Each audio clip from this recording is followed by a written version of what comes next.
For over a century, or maybe even longer than that, one country has been the largest or the biggest using a certain metric.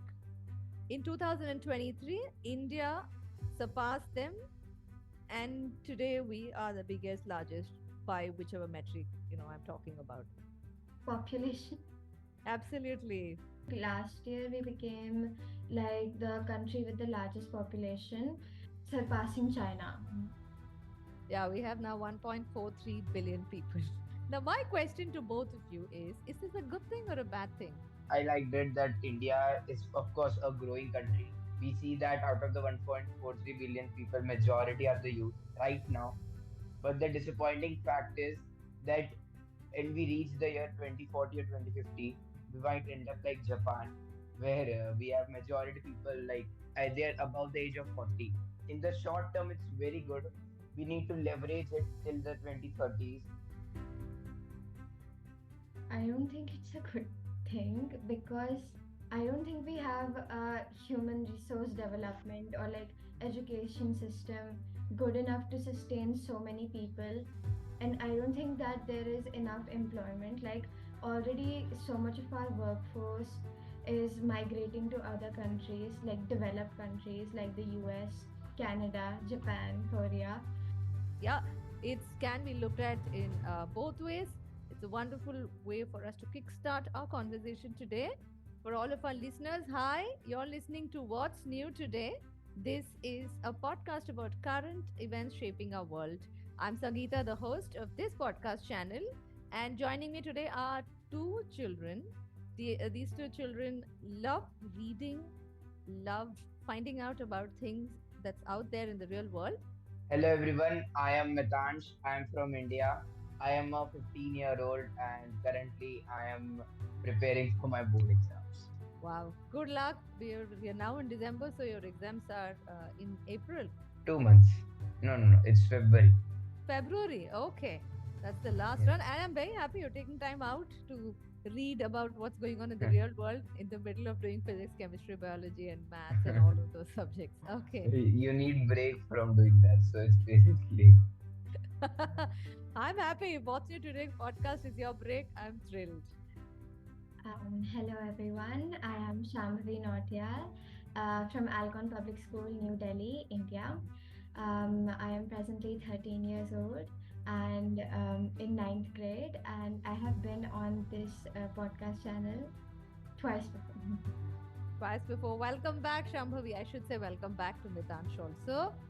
So tell us how you all read news, or what kind of news do you like reading about?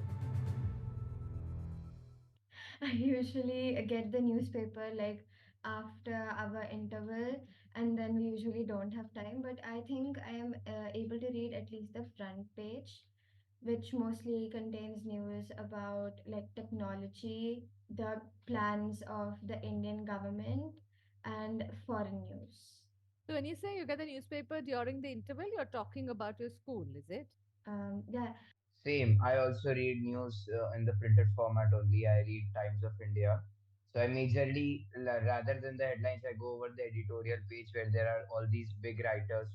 They write their opinions about various things. So, that really helps shape my opinions and, give me a something different to think. So, yeah, that's quite cool. I read newspapers almost every day. Even if I get a backlog, I try to cover it up the next day. So, yeah, that's quite an addiction I've grown. Wonderful. I'm very, very happy. A, to hear that you all read the news, and B, to hear that you all read it in the printed format. So neither of you tries to get anything from the digital format. I'm talking about Instagram and The major problem being is when you open these social media sites, their algorithms are such that they recommend only some amount of, for example, 5% of the content which I really want to consume. And the rest of the content is something probably I might have watched 1 hour back, but I want to keep myself away from that, right? And in printed format, you don't have a lot of things. The advertisements are also not quite fascinating that you need to really go and check it out. what about you, Shabhavi? Do you steer clear of social media too, just like Mitansh says he does? Okay, in all honesty, As for the internet, I only go for news related to K-pop. Awesome. Now on to this episode. Now this episode is about talking about some of the important events that have happened in 2023 through the lens of countries and certain big events that have affected the entire world. So you could call it a little bit of geopolitics, a little bit of technology and science, and a little bit of human behavior. So that's what we're going to be talking about. It definitely will have a little bit of history also. Okay, now on to the topic with which we started this episode, which is that India has now surpassed China as the largest country. Now, the largest country in terms of population. What has happened to the developed countries? Are they taking to it very nicely when people from countries like India or China or many other parts of the world where the population is growing and they want to really migrate to these places? Are they taking very kindly to it? In Australia, since their population rate has grown to be stagnant, most of the people which they're going to allow in their country is the most skilled workers, which are in terms of energy and technology. However, they also want workers who are willing to work on low wages and incomes. So they are basically revising their visa rules. So Australia doesn't really want a lot of people coming into their country unless they are seriously, seriously skilled.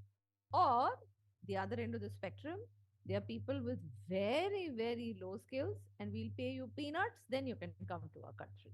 So only these two ends of the spectrum Australia is taking too kindly. Am I Also, right? students. Ah, yeah, also. They're giving longer visas to like children who are coming to study at school level, but lesser duration for those who are coming for graduation visa. So if you want to study in a college or university in Australia, then it's going to be a little harder for you to get a visa. Right? Yeah. Okay. Mitansh, what have you seen about this? I saw that in UK as well. We have the same policies, and they want their population to be as qualified as resourceful as possible. So, by and large, developed countries are making it tougher for people to migrate. Now, it's not just countries like Australia or the UK which are making it harder for people to come into their country now, say compared to 20, 30 years ago. Even a country like China, where population is declining, China does not want to welcome people from outside to come into its country and grow its population. Rather, it wants its own people to have more kids. Why do you think most countries are so against people coming in from outside? It reminds me of the Nazi ideology. They only wanted the Nordic Aryans to multiply. And here too, like it's better for your own ethnicity to multiply, to have your own characteristic, your own language, to grow your own language and your culture to multiply in your own country. They don't, China doesn't want to look like London. People all over the world roaming around speaking whatever language they want. They want Chinese people. You put it very nicely, Shambhavi. Mitansh? I also think something like that only. I think that if these foreign students come to for example, these developed countries and get themselves educated and get good jobs and hopefully become good CEOs and all, the thing is that their own ethnic workforce will be the kind of isolated and they will be displaced by these people. I think this is true pretty much across the universe. Whether it is Australia, whether it is the United Kingdom, whether it is China, most of them are more in favor of ensuring that the ethnicity and the mix of ethnicity in their own native country remains more or less constant. From there, let's just segue into another event that's happened this year, which I think has touched every single one of our lives. It's definitely touched mine. It's very, very likely to have touched both of you and might have touched every listener who's listening to this episode. So, one piece of technology which really broke out into the world in November 2022, and it probably barged into the life of everybody. Students love it, teachers are very wary of it. writers and actors don't particularly trust it. What am I talking about? Artificial intelligence, ChatGPT. So, what do y'all think of ChatGPT and the way artificial intelligence seems to have taken new shape? Especially, I don't know if y'all saw Google's Gemini. Has either one of you seen? Yeah, yeah, I saw it. Yeah. How? What did you think of that? What did you think of ChatGPT? Are you looking at it favorably, or are you wary of it? Artificial intelligence is something that we can't escape from. I think that's my personal opinion. So I'm quite fascinated by AI, and I think that AI in the future is not going to dominate us, but is going to live with us for the rest of us. Yeah. What do you think? Do you like having ChatGPT in your life, or would you rather not have it in your life? Would you rather not anyone have it in their lives? What is your view? I don't think I specifically like Chat GPT because like whenever I write essays or anything, my mother always doubts me whether I've used Chat GPT, and she does not trust me anymore. That's a serious pain, yeah.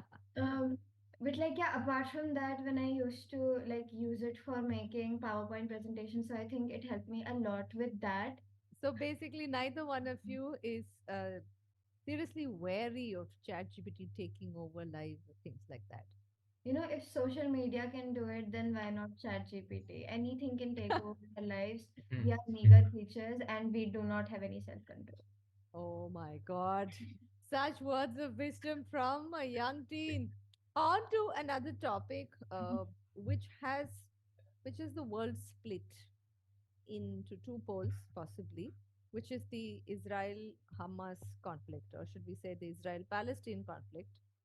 Mitansh, do you want to quickly just sum up what's happened so far? So as far as we can trace it back, I think the Israel-Palestine war, or it began as soon as Israel as a country was created. But I feel the Palestinians and the Israelis have their own views to support their points. It started with the Hamas provoking when it did the 7,000 rockets. It's a chain reaction where if you start something, you have to face its consequences. When the Israel Hamas war broke out right now, we all know after every war, it's the major casualty is the common people living in across the globe, I would say. But I hope that both these countries negotiate on their parts. So yeah, I hope really that peace comes very soon. Shambhavi, have you been following the war? No, like not from the start. I wasn't even born. But like, yeah, I No, think no, no, no, not 1948. Talking about the war, the conflict that just started in October. Do you have a prediction to make about what you think might happen, say, a couple of months down the line? What you would like to see? I have a fantasy. Fantasy. Yeah, let's hear it. Does it involve dragons? No. Or maybe the Israel and Palestine should be combined again, and 50% should be given to both the Jews and the Arabs. Though I do have a doubt that why did the Palestinians needed to be like dispossessed from their homes? They could have just stayed there in Israel. Then why did they have to leave? You're talking about which time frame when they were dispossessed and they were asked to leave? I think when Israel was formed, right after that. In 1948? Yes. Okay, so the formation of Israel, a little history is this, that sometime in the 1917 or 18, there was something called a Balfour Declaration that was announced or made to the world. There was this man called Lord Balfour sitting in the United Kingdom. So a lot of people sitting really far away from these places who don't know much about the geography, the demographics, nothing they will know. But because they will listen to the views of two or three close friends and with whom they'll drink a good cup of coffee and they will come up with grand ideas and designs of how the world must move on. One of his good friends was a man who was a Jew who felt that the Jews should get back Land. their land, or sort of get back to their promised land, because for more than 1,000 years the Jews had left Israel, which is also called the Holy Land or the Promised Land, and they'd been dispersed to many parts of the world. So they felt it was called Zionism, and they felt that we should get back to our land. So Lord Balfour said, "Don't worry, we'll help you with it. Just don't worry about it." And so Right. promptly, a bunch of troops Mhm. the from Britain marched into the area which we today called Israel plus Palestine. This was right after the end of the Ottoman Empire. So this part of the land used to be part of the Ottoman Empire. The Ottoman king, whom the British had earlier approached and had sought his help, had said that, you know what, this land belongs to my people. In good faith, I cannot just carve out this land and tell you that this is for the Jews. The Ottoman king, however, lost his empire, and after that, the Turkish Republic was formed, and all of that happened, and the pieces of land broke up. So, because Lord Balfour had promised his good friends that, you know what, we're going to carve out a land for the Jews. In all fairness, in the rest of the world, the Jews were also facing a lot of discrimination. We do know what had happened to the Jews in the Second World War and all of that, right? So, Jews started coming to their promised land in larger and larger numbers. So where will they set up land for themselves? Where will they set up homes? So the only way out was you had to ask some people who lived there to move out. That's how this possession happened. It's basically a fight for independence and for territory. You have two options. None of it is the best. You need to choose the better. On one end, you keep on this conflict alive for the next century and keep on fighting for these pieces of lands. Otherwise, the second option is I don't think the Israelis are in the state of compromising, and I think that the second way out is the Palestinians or the Arabs basically try to overthrow this Hamas, or I think the US is capable of doing it. US and the Israelis combined, and the Palestinians basically live alongside the Jews in the same territory, and there is nothing called Palestine or there is nothing called Israel. It's just one state. That makes me believe that not much has changed since like the time of this book. She's talking about Pride and Prejudice by Jane Austen. For those of our listeners who are not watching this on video. It's still like the 1800s. It's just a bunch of people sitting next to a hearth deciding the future of the world. Thank you so much, Mitansh. Thank you so much, Shambhavi, for sharing your thoughts.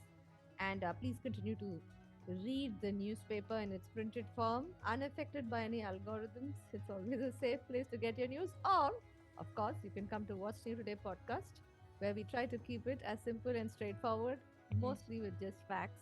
It's very refreshing to hear perspectives of people who are not weighed down by either the news that we've all read when we were kids, or y'all come with a fresh point of view. Why fight unnecessarily? Enough of it. The conflict's done.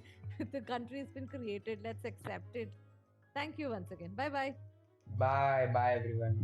Okay. Pleasure working with you, ma'am.